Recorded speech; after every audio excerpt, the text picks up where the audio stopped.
Welcome to this week's edition of Sun News Blazer Beat. I'm Zoe Hansen. And I'm Troy Grimmond. Thanks for tuning in. The Utah Tech men's soccer team advanced to the WAC tournament semifinals.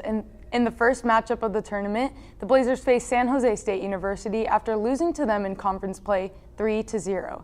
The victorious goal came from a pass on the outside from Jimmy Villasenor to freshman Austin Wallace for the shot and the goal. And a shot, and it goes in. Austin Wallace. Let's talk a little bit more about this. So to start off, let's start off with their record. So overall, the Blazers are 9 wins, 8 losses in regular season, and they're dead even, 4 wins, 4 losses in the WAC. Yeah, and that helped them out. That placed them 3rd out of 6 teams in the tournament. Well, Zoe, before heading into the tournament, they dropped their last 2 games of the season, losing 0-2 to CBU, and then got crushed by Seattle 7-1.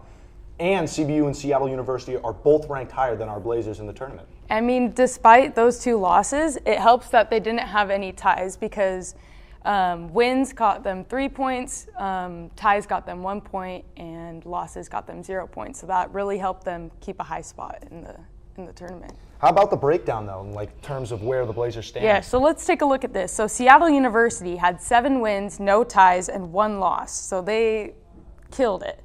And then CBU, we have 5 wins, 1 tie, and 2 losses. Utah Tech, like we said, 4 wins, 4 losses, no ties. UNLV, we have 3 wins, 3 ties, and 2 losses. Utah Valley, 2 wins, 2 ties, and 4 losses. And at the very bottom, San Jose State University with 3 wins, 4 ties, and 1 loss. So let's look at their season achievements because we have 3 Trailblazers that received after the season rewards. Well, you got to look at A.J. Ciampini, selected the All-WAC second team, along with Austin Wallace and Sammy Cuevas, achieved All-WAC freshman teams. A.J. Ciampini also started in every game this season with 1,120 minutes and led the team with 3 assists. Yes, that's very impressive.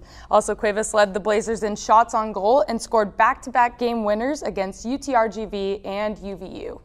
Austin Wallace not only scored the game-winning goal against SJSU in the first game of the tournament, but he has made his name known from the first time he stepped foot on the field when he scored twice in his debut game. He's made his name known every single game this season. It's been really fun to watch. Now for the tournament, unfortunately, for the Trailblazers, the season is now over after losing to CBU last night at 8 p.m. in the WAC semifinals, 2-0. Congratulations on a great season, Blazers. In other news, the women's cross-country team showed out and earned 7th place in the WAC tournament, beating notable opponents such as Stephen F. Austin University and University Texas Rio Grande Valley. An exemplary runner for the Blazers is Shakayla Morgan, who finished 25th place in the women's 6K race.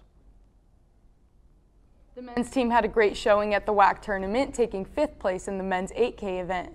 Out of 88 runners, the Blazers had 2 top 35 finishers. Ryan Newton claimed 22nd place, and Kyle Neuenschwander secured 31st place. Newton's 24-minute, 47-second time was the 5th fastest in program history and was one of 26 runners to clock a time under 25 minutes. Congratulations on a great season, Blazers. Utah Tech has its very own water polo club. I got a chance to get an inside look at how water polo is growing here at Utah Tech and how this sport has shaped them into the people they are today. So I didn't start it. It was kind of handed down to me, kind of just through the ranks. I think we mostly started just because it was fun and we wanted a fun way to incorporate water polo. Because especially in Utah, it doesn't really get a lot of recognition. So I think that's why it was started, and it kind of got handed down to the ranks. We have a wide range of girls for our team coming down around here. We have girls from Hawaii, California, all over Utah, and it's kind of just people who just love water polo, playing good water polo down in southern Utah. I just kind of want us to be super united and just have that team bond that's super special.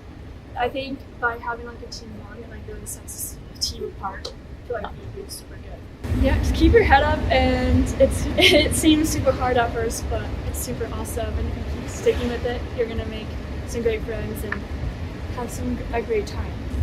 One of my friends, she was on the water polo team previously, and she was like, hey, you should really try this out. Last year I had never played water polo before. I'm from Utah, so she was like, you should try it out. It's a bunch of fun and you're gonna make a lot of friends, and I really have. We really try to accommodate to anyone's schedule. We know that everybody's in college, and we know that sometimes it's not a full-time commitment for you to just be playing water polo. And so we really try to encourage people to come, whether that's one day a week or all the days of the week that we do practice. So it's really just a good way to, decompress after a long day of college. Friends. The connections that I make from water polo are just amazing. You really make a whole team of friends when you join the water polo team, and there's nothing else like it. So every day I kind of think about what I'm going to be going over, what kind of drills, what kind of swimming or stuff that we're going to do, and I will kind of focus on a few players that need practice on this more, and that's what the practice is going to be built around. I do, however, try to incorporate the whole team because the team is what we're trying to improve, not just individual, because if the team is improving individually, everyone is improving as well. Expectations as a whole, I mean, obviously I want the team to win, and obviously I want us to compete and do well, and I feel that the expectations for me is just that we show up and we just get in the water and practice, and I know that my expectations will be met if the whole team collectively comes in, gets better as a whole.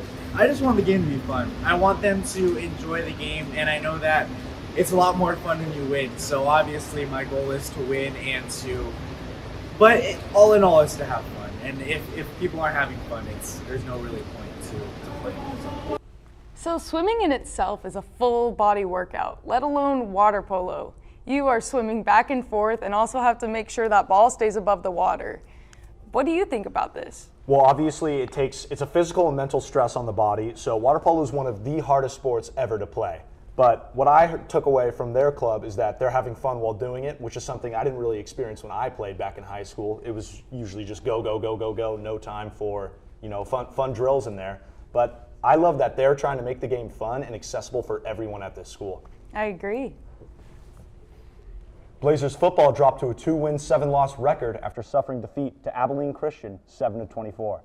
The Blazers had more touchdowns, total offensive yards, and receiving yards than Abilene Christian, but lacked in rushing yards with only 83. Receivers Ricky Johnson and Bo Sparks had another day of heavy workloads, with Johnson having 9 receptions for 81 yards and Sparks possessing 12 receptions for 90 yards. Johnson solidified himself as one of Utah Tech's premier receivers by breaking the school record with 139 receptions. Kobe Tracy also climbed into program history, earning the title of Utah Tech's career passing leader with 5,222 yards under his belt. The Blazers are on the road for their second-to-last game of their season with a battle against Austin Peay University this Saturday at noon. The Utah Tech volleyball team still has a shot to save a spot in the WAC tournament. In the last home game against the University of Texas Rio Grande Valley University, the Blazers fell short in 3 out of 4 sets. After the game, senior Taylor Laufizo said, "Right now, we are going to determine our outcome. If we can compete, then we'll be able to accomplish our goal. So that's going to come down to the last game that we play this season."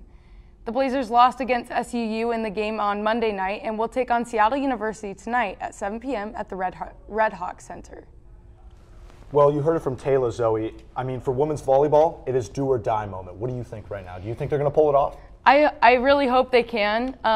Like Taylor was saying, they really have to win both of these games in order to place a spot. So they've got to dial it in and win both these next 2 games if they even want to have a chance at seeing the WAC tournament. Well, I believe they're going to do it. There's definitely a fire in that team's gut. They've definitely come back from some adversity, and I believe they're going to do it. I agree. After the break, I'll be back with a play-by-play on the women's basketball team's first home game of the season.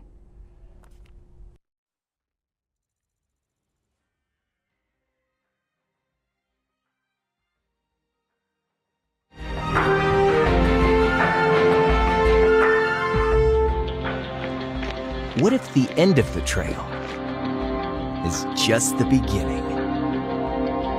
The land of discovery is calling.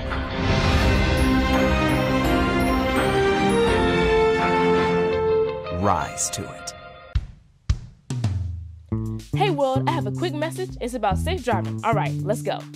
Anytime you're driving, have the seatbelt buckled tight, both hands on the wheel and your phone out of sight. When not in your hand trying to text somebody back, because if you do, your car might get smacked. The moral of the story, just put your phone down. The people on the road will stay safe and sound. Put your phone down, put your phone down. People on the road will stay safe and sound. Yeah.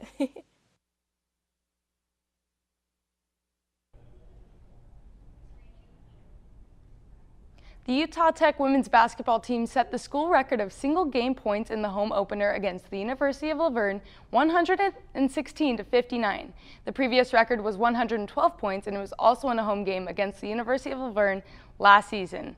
Let's take a look at some of the highlights. First up, we have sophomore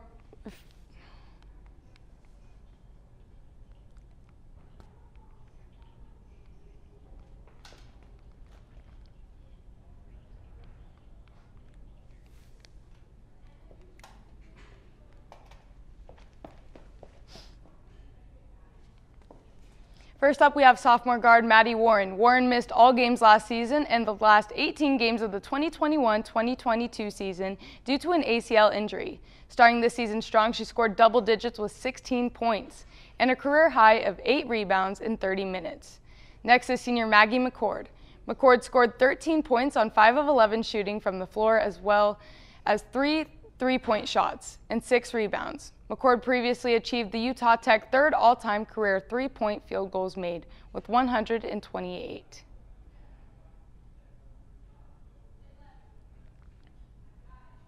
Up now is the preseason player of the year, Brianna Gillen. Gillen achieved her second career triple-double with 21 points. Gillen also reached a career high of 11 rebounds and 8 assists, which puts Gillen at the 400 assist mark.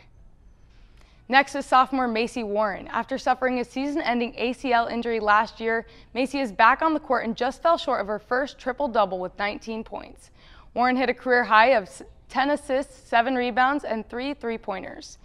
Here, Macy passes the ball around the defender to find Nicole Willardson for 2 points. And again, Willardson outside for the 3.